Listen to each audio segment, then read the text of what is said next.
Rated M for mature.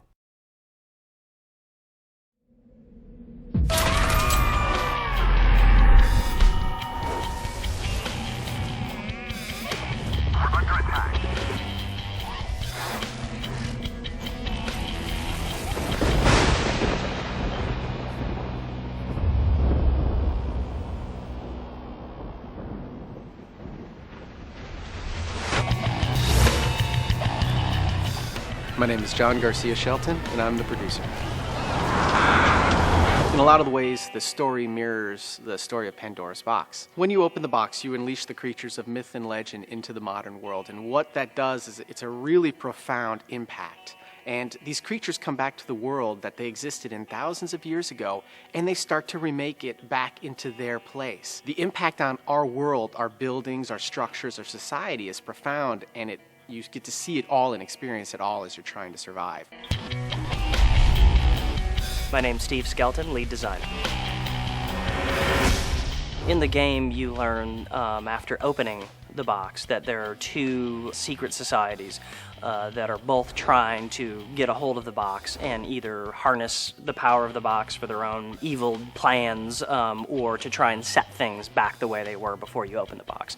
And that's the Council of 98 and the Black Order. This is in our world, but yet it has that mythological element. It's unique. It hasn't been done yet. I mean, creatures of myth, there's so many stories about what they can do, and being able to take those aspects of those creatures and bringing it into the game, we're able to add a lot of behaviors and experience for the player.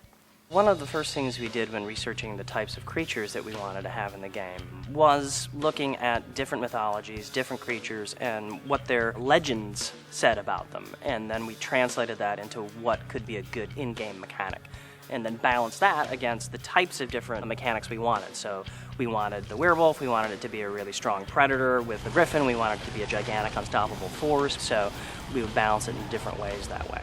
With Legendary, we're going to take it where we've never gone before.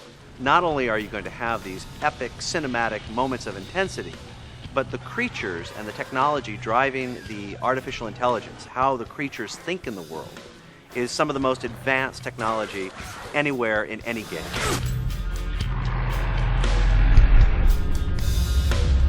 We have some creatures that do update visually with damage states. In other words, you will see flesh revealed beneath the skin of the creature sometimes. This occurs with our werewolf and our minotaur. The werewolf itself actually regenerates, and you'll be able to see that in the game as well. It looks quite realistic. What makes our creatures next gen is probably more the quantity than anything else that you'll see on the screen.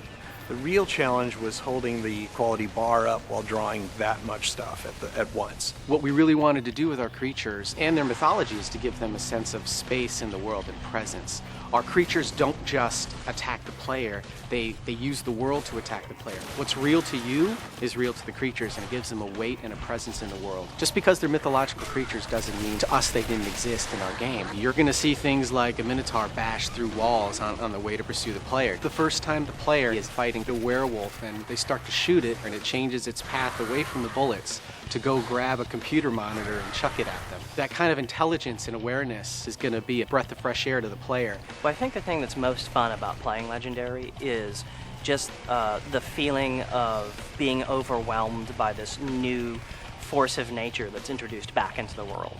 You really get a sense when the creatures start coming at you that they can be coming from in front of you, from behind you, to the left, to the right, up and down, and you always have to be constantly readjusting yourself to this new world. Even though it's in this familiar setting, all the rules are completely different.